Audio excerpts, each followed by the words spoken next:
zay ny amin'iny fa miditra amin'ny andihan'ny faraiky amby folo kosa ny festival Gasbull amin'ny taona 2024 ity isokatra amin'ny enina jona ho avy zao etsy amin'ny Isar Galerie izany etsika izany ny 20 jona ho avy zao kosa ny fantatra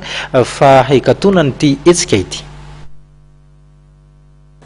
anomboka ny fa enina jona ho avy zao ka tsy farana ratsy amin'ny fa 20 jona ny andihan'ny faraiky amby folo amin'ny festival Gasbull izay tanterahana eto Antananarivo.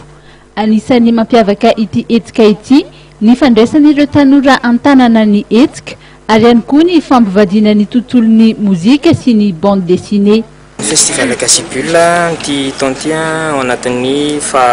11e édition dia mampiavaka anazy amin'ny édition rehetra teo aloha zany amin'ity izy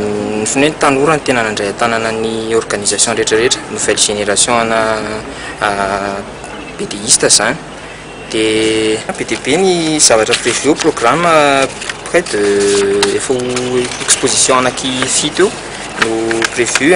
dia mizara amina toerana anaky 10 institution culturelle anaky 10 eto Antananarivo ny KM ny fitoeran'ny kolontsaina malagasy ny Institut français de Madagascar ny Alliance française dia ny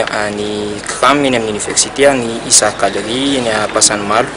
dia ny ao amin'ny Alliance française misy exposition zay hoe sary coffeur zay sarin'ny dama no ao amin'ilay izy dama pirany tarika maleo ny rano dama zany no illustrenay avadika bande dessinée mandritra no exposition io. Ao anatin'ny fandaharam-potoana mandritra ity etsika izay aharitra 12 andro ity dia isy ny fampiratiana maro isan-karazany.